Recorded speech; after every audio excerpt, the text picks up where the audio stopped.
कि सरकार को 6 महीने लग गए आते आते श्वेत पत्र को लाते लाते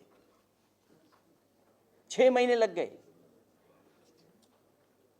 और उस समय, जिस समय सरकार का ये दावा है कि पहले चरण का हम किसानों को कर्ज माफी का भुगतान कर चुके हैं, कोई ये कहे कि मैं मजाक कर रहा हूं किसानों के साथ, वो गालिब का शेर, हालांकि वो गालिब का शेर आना चाहिए।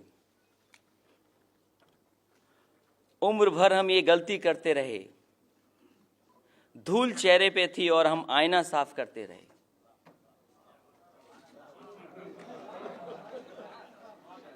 हमसे कोई कह रहा है कि हम किसानों का मजाक कर रहे हैं।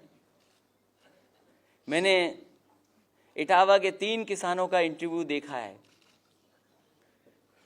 अखबारों में पढ़ा मैंने कि किस तरीके से सर्टिफिकेट को फाड़ दिया जो सर्टिफिकेट सरकार ने दिया, किस तरीके से सरकार ने कर्ज माफी पर धोखा दिया किसानों को। हमें वो दिन आज भी याद है जिस समय केंद्र सरकार और भारतीय जनता पार्टी ने दावा किया था, जनता के बीच में चुनाव में कहा था कि हम सब कर्ज माफ कर देंगे। इनके लोगों ने घर जाकर के कहा कि हम मकान भी देंगे, कर्ज भी माफ करेंगे, कुछ पैसा अकाउंट में भी पहुंचा देंगे।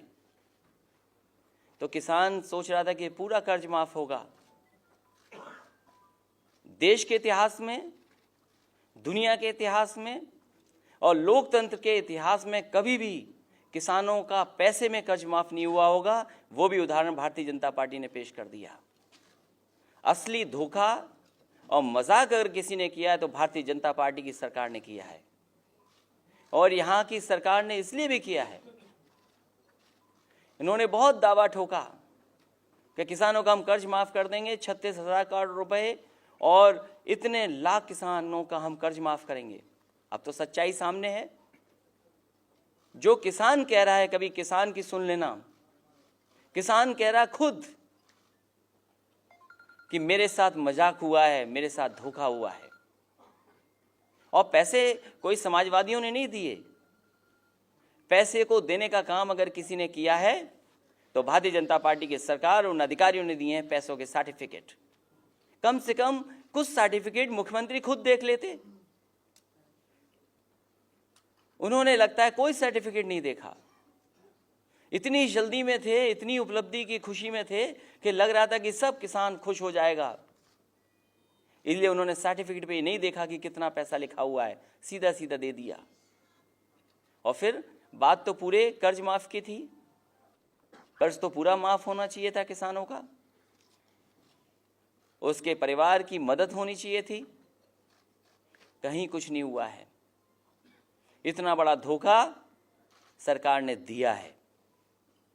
उनकी फाइलों में तो लगता होगा, बहुत अच्छा लगता होगा फाइलों में उन्हें, क्योंकि प्रेजेंटेशन बहुत हुए थे, रात रात भर लोगों को जगा के प्रेजेंटेशन हुए थे।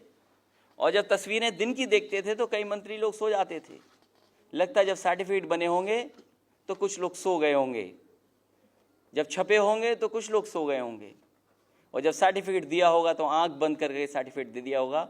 उन्हें लगा होगा ये पैसे का नहीं, ये कई लाख रुपए का सर्टिफिकेट दिया जा रहा है। जब आंख बंद करके देखोगे, आंख बंद करके सर्टिफिकेट दोगे तो लोग आपका मजाक करेंगे। और ये किसान ने देख लिया है कि कोई भुगतान उनका जो होना था वो नहीं हो पाया है। दावा सरकार ने कर दिया कि किसानों का गन्ने का भुगतान हो गया। हमें तो कोई जानकारी ये दे रहा है कि गन्ना मंत्री जी के क्षेत्र में, उनके जिले में ही अभी चीनी मिलों ने भुगतान नहीं किया है।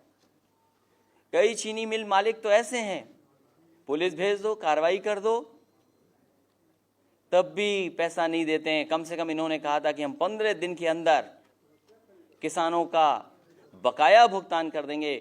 बताओ अभी कुछ भुगतान बाकी बचा है कि नहीं बचा है? आपने श्वेत पत्र जारी किया है, और अगर किसानों का भुगतान बाकी है तो इसका मतलब ये सफेद झूठ आपने बोला है। किसानों का कोई भुगतान हुआ हो और वो भी 100% कर दिया हो, क्योंकि जब पन्ने पलटते हैं आप, पहला पन्ना तो हमारे बारे में ज्ञान दिया हुआ है। पूरा पहला पन्ना अगर हम पढ़ते हैं और आखिरी तक हमारे ही पन्ने की बातें हुई हैं, और फिर